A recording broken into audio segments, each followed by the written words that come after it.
Okay, welcome back to part 3 of my TNA versus WWE Monday Night War wrap-up video. Um, let's pick up right where we left off, talking about the ratings. And this article comes from January 5th, 2010, titled More Details on Raw with Bret Hart's Return. Okay, so maybe we're going to find out how the ratings went with Bret Hart. Alright, it goes on to say... the average was 5.60 million viewers. 5.60 million viewers. Wow. Compared to the 2 point something million viewers the first hour of TNA. Okay? That is a killing. That is a stomping right there. Like, WWE blew them out of the water. As that's pretty much expected. It's because the audience of Raw is consistent. They're loyal, hardcore fans. Well, I mean to say hardcore because they're just casual wrestling fans, but WWE has got them hypnotized into like thinking their product is some kind of, I don't know, prophetic religion. Who knows? I don't know why people like worship WWE anymore. Why are they transfixed on this show that is so, like, really, it's just pathetic, because the flavor of Raw and the themes that they're using nowadays are meant for like 12-year-old girls, and that's it. It's so hip and flashy and stylistic, it makes me sick. And really, anyone with any maturity would turn away from the show if it weren't for the wrestling part of it. Anyway, so they did 5.60 million views for the Bret Hart segment, making it the largest Raw viewing audience since the show on August 24th, 2009, the night after SummerSlam. Right. Okay, I don't know what to say about that because I wasn't even paying attention to that era, but it speaks for itself. The Bret Hart segment was huge. Even though it was a letdown from a storyline angle, from an entertainment perspective, it was pretty boring and basic. Okay, so the show did a 3.37 rating. We already knew that. This was the highest male 18 to 49 rating since the commercial-free Raw on June 22nd, 2009. All right, no big deal there. Yeah. But the point is that WWE didn't even make that much effort, and yet they still got huge ratings. All right? Yes, the ratings could have been a lot bigger if they had made more of an effort. But the fact that they're not making an effort should tell you something. They have a monopoly, and it's not fair because TNA is really, really trying to get the audience. And TNA, in every respect, has a lot more going for it right now. It's just not fair. And I am not biased toward TNA. Like, I have been the biggest WWE fan since way back, 1985. Actually, I started getting really hardcore into WWE in 1996. All the way up to 2005, where I stopped watching it because it changed too much.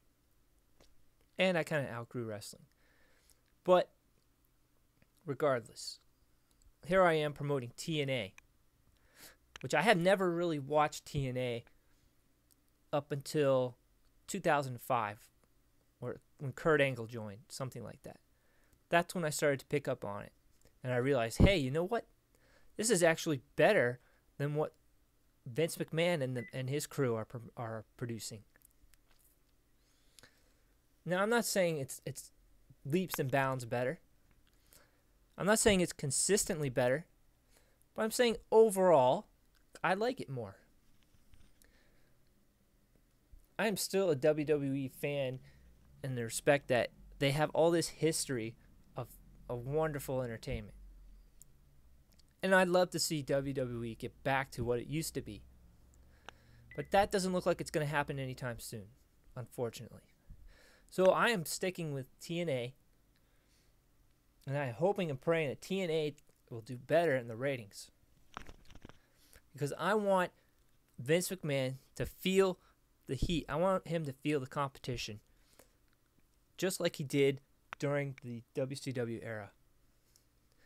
This will push both promotions to really, truly entertain the audience. All right, let's read this piece of news here. It says, WWE surprised by Hardy's TNA appearance. The real story on Hogan/Jarrett. Okay, so this is going to talk about Jeff Hardy's debut or return to TNA on the live show. It's also going to talk about the Hogan-Jarrett angle, which was confusing. All right, here we go. In an update to the story that the Jeff Jarrett Hulk Hogan interaction on Impact failed in achieving its goals, it is important to note that Jarrett did not go off script or into business for himself, as some outlets reported. According to F4WOnline.com, Hulk Hogan knew that Jarrett was going to cut a face promo. What caught him off guard was the fact that his own interview came off as a heel promo. Ooh, interesting. So, Hulk Hogan goes out there to do a promo as Hulk Hogan, the favorite. The fans love him. Okay?